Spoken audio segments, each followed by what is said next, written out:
Hi, this is Kathy Helgeson, and I'm going to show you a little bit about the Class 5 Behavior Data and Communication System that I created, and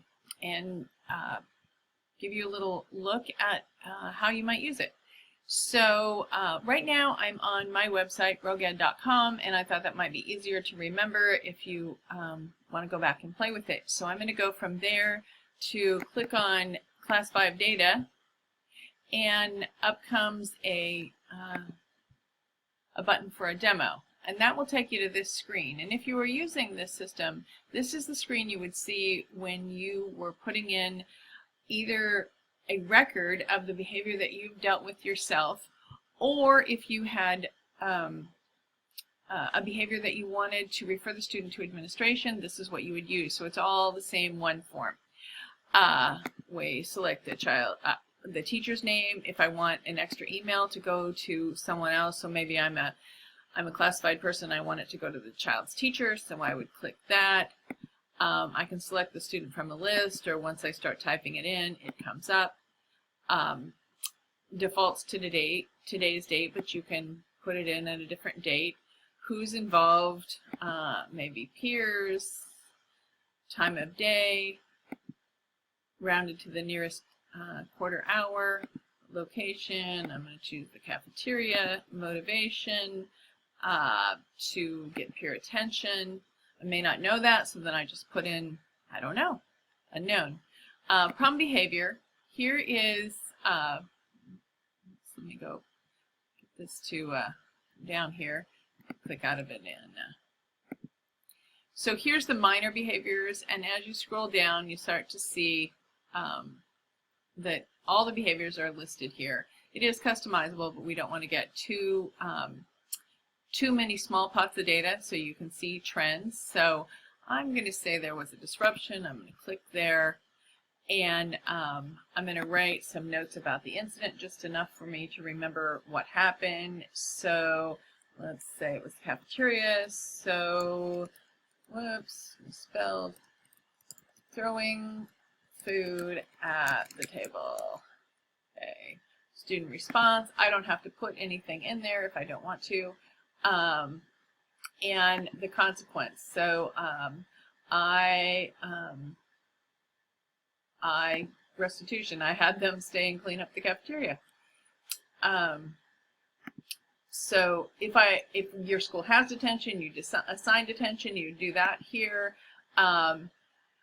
Was a parent contacted about the incident? It doesn't require that you do, it just asks so we have good communication about whether we've contacted parents. So I'm going to say no on this, and the rest of it's admin decision. So all I have to do is scroll down to the bottom and submit, and it's kind of going off your screen, so there's a submit button at the bottom. Trust me on that one. So if I had chosen in staff determined consequences refer to administration, that's when the communication piece really starts to come in, because when I submitted for behavior that I handled myself, I got an email directly that was my permanent record of that.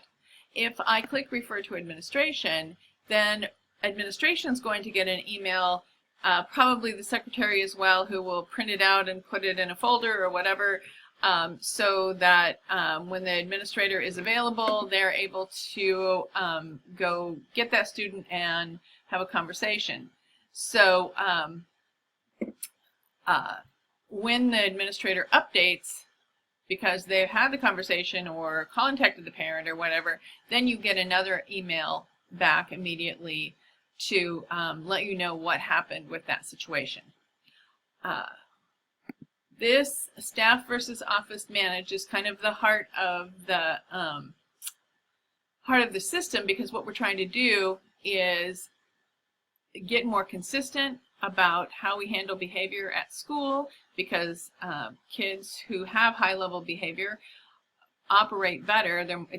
It creates a more effective environment for them if we're consistent.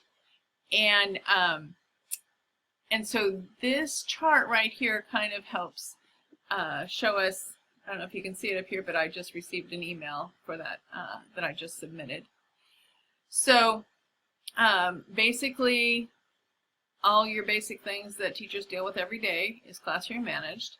The bigger things are always admin managed, and then there's chronic minor behavior. So there's an arrow over here that says, is it the same or similar behavior in the past 3 or 4 weeks, and what have I done to change it? So I've documented that I've probably had a conversation with the student.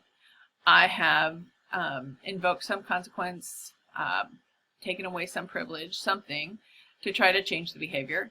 And I've called their parent, and I'm still dealing with the same kinds of behavior, very similar behavior, maybe ongoing disruptive behavior, maybe the cell phone issue. So at that point, instead of just recording what I did to deal with it, I'm going to refer it to administration for chronic minor behavior, and let the administrator take a shot at it. So that's the data that we collect out of that is what helps us to be proactive about what changes could we make as a school to set our kids up to be more successful. Or when we're looking into a particular student, we can see trends about this student's always trying to get adult behavior. So is there something we could do as a school to provide something, maybe a job or an opportunity in a club or something that helps fulfill that need in a more socially acceptable way. So then we're able to look at our data in a basic report, which I can give you a quick look at. Here's the report. You can just go down the list and see what's happened, but it's usually more effective to be able to see charts and graphs. So we're going to look at what's happening in our school by time of day. So here's a look at time of day, and if we want to know what is going on here with 7th graders at this time, I can double click on that, and it's going to bring up exactly what those behaviors are, all the particulars of those incidences. All of the charts and graphs are set up so that if I want to, say, just take a look at what's going on with, let's just say, oh, wait a minute here. No, we don't want that. Actually, I have a little mistake in my chart here, so I'm going to have to fix that. But that's okay, because it's a demo, I don't have the right grade levels listed in the chart, so I'll have to fix that. Moving right along, let's say what's going on in what kind of behaviors are coming out of classroom. So there, I'm just looking at classroom behaviors by time of day. Maybe I want to look at just a particular behavior. I can click out of everything, and I just want to look at defiance, disruption, and noncompliance by time of day. So you have a lot of flexibility in how you are able to look at the data.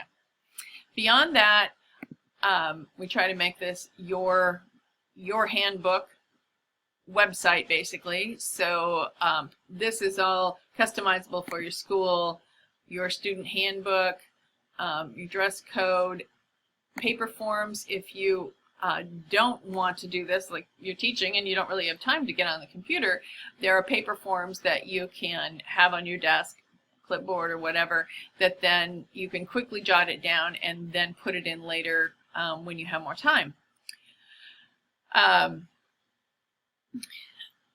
This right here is if you ever have a problem, you simply send me this email. Comes directly to me, so I know right away that you're having a problem, and I can put the information in. If you make a mistake, we can correct that, whatever. It's not a problem.